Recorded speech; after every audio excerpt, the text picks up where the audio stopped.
اللہ کے پاک نام سے اپنے آج کے سبق کا آغاز کرتے ہیں۔ سورہ البقرہ پارہ نمبر 2 اور آیت نمبر 200۔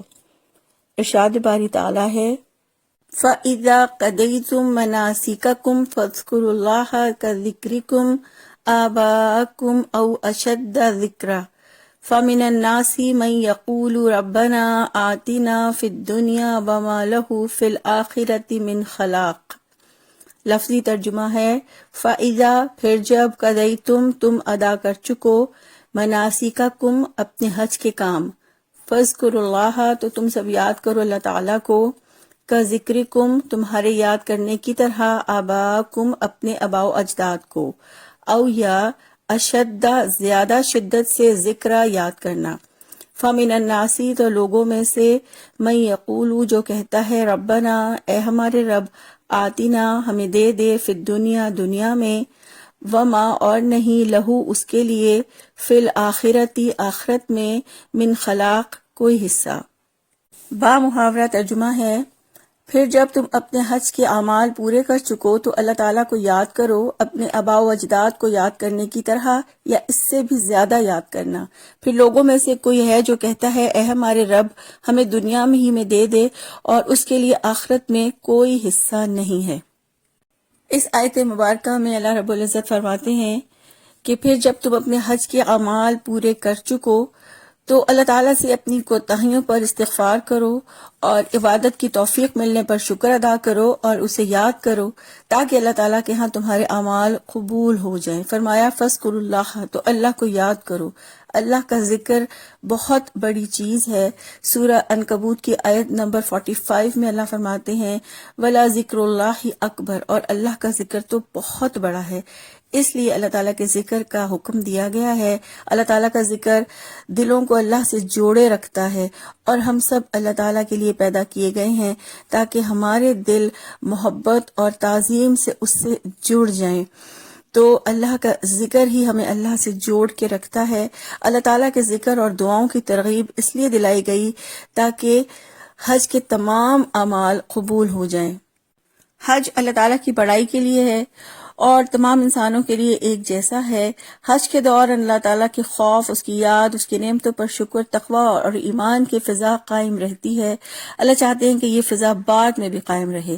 پھر فرمایا فَاذْكُرُوا اللَّهَ كَذِكْرِكُمْ آبَاءَكُمْ أَوْ أَشَدَّ ذِكْرًا اللہ تعالیٰ کو یاد کرو اپنے آباء و اجداد کو یاد کرنے کی طرح یا اس سے بھی زیادہ۔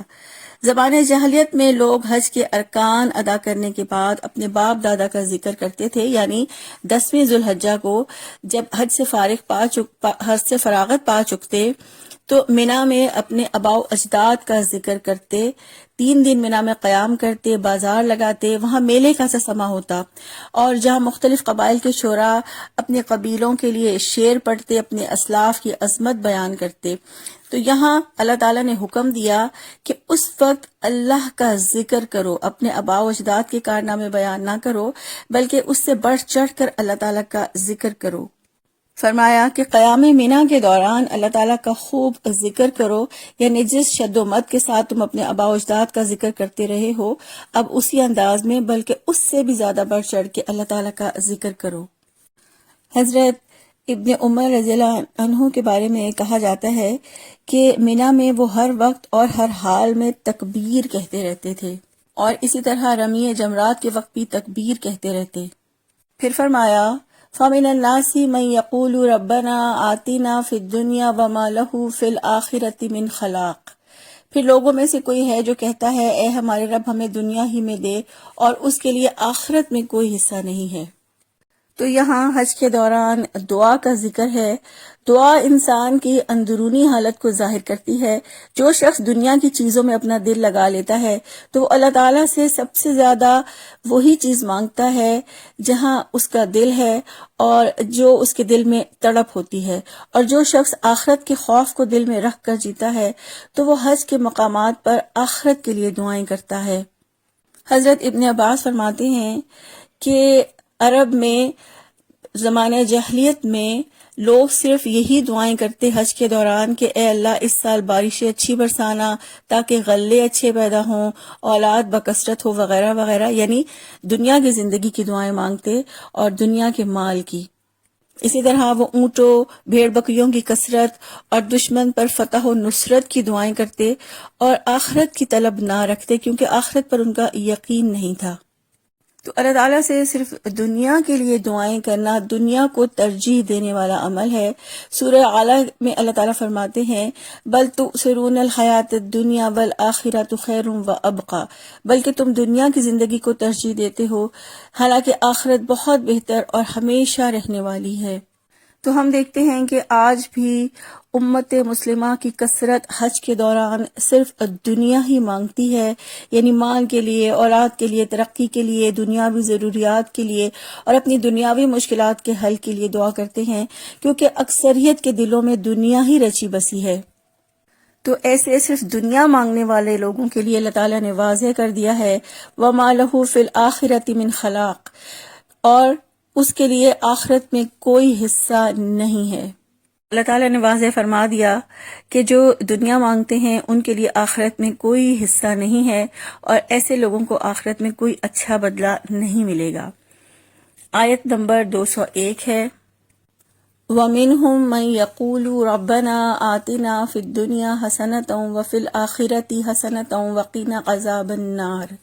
لفظی ترجمہ ہے وَمِنْهُمْ، اور ان میں سے، من یقولو، جو کہتا ہے، ربنا، اے ہمارے رب، آتینا، ہمیں دے، فی الدنیا، دنیا میں، حسنہ، بھلائی، وفی الآخرتی، اور آخرت میں، حسنہ، بھلائی، وقینا، اور ہمیں بچا لے، عذاب النار، آگ کے عذاب سے۔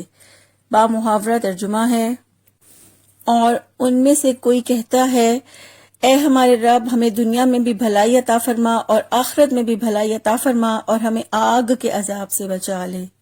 اس آیت مبارکہ میں اللہ تعالیٰ نے وضاحت فرمائی ہے کہ حج کے دوران دعائیں کرنے والے سب ایک جیسے نہیں ہوتے۔ جو دنیا مانگتے ہیں ان کے لیے آخرت میں کوئی حصہ نہیں ہے، مگر کچھ لوگ ایسے بھی ہیں جو دنیا کی بھلائی کے ساتھ ساتھ آخرت کی بھلائیاں بھی مانگتے ہیں۔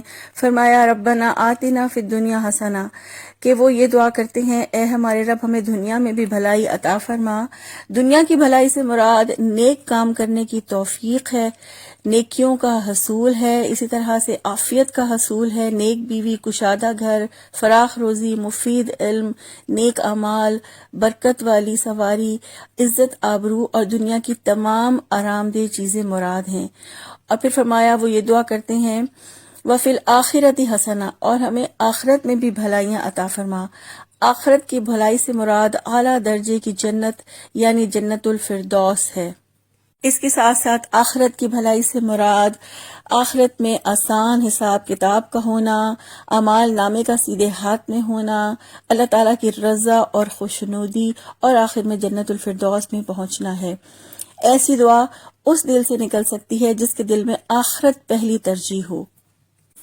اور سب سے بہترین دعا یہ ہے کہ انسان اللہ تعالیٰ سے یہ دعا کرے کہ جو دنیا میں میرے لیے بہتر ہو وہ دنیا میں عطا کر دے، اور جو آخرت میں میرے لیے آپ کے نزدیک بہتر ہو وہ آخرت میں عطا فرما دیں، اور اپنی ناراضگی اور آخرت کے عذاب سے بچا لیں۔ رسول اللہ صلی اللہ علیہ وآلہ وسلم کے بارے میں کہا جاتا ہے کہ آپ صلی اللہ علیہ وآلہ وسلم جب طواف کعبہ کرتے تو رکن یمانی سے حجر اسود کے درمیان یہ دعا پڑھتے ربنا آتنا فی الدنیا حسنۃ وفی الآخرۃ حسنۃ وقنا عذاب النار۔ تو طواف کرتے وقت ہر چکر میں رکن یمانی سے حجر اسود تک یہی دعا کرنی چاہیے، اور اس کے علاوہ مختلف چکروں کے لیے جو دعائیں مختص کی گئی ہیں وہ خود ساختہ ہیں۔ دنیا کا سب سے بڑا خیر ایمان اور ہدایت ہے۔ دنیا کا کوئی خیر نہیں ہے جب تک اس کے ساتھ ہدایت اور ایمان نہ ہو۔ چنانچہ سب سے پہلے انسان ہدایت، ایمان اور استقامت طلب کرے، اور اس کے ساتھ ساتھ اللہ تعالیٰ سے دنیا میں کشادگی اور رزق کی کوشادگی کی بھی دعا کرتا رہے، لیکن آخرت کو ترجیح دے، آخرت کے لیے اعمال کرے اور آخرت ہی کے لیے دعائیں کرے۔ اللہ تعالیٰ سے دعا ہے کہ اللہ تعالیٰ ہمیں آخرت کو ترجیح دینے، آخرت کے لیے نیک اعمال کرنے اور آخرت کے لیے دعائیں کرنے کی توفیق عطا فرما دیں، آمین۔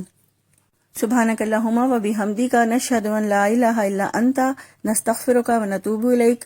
السلام علیکم و رحمۃ اللہ وبرکاتہ۔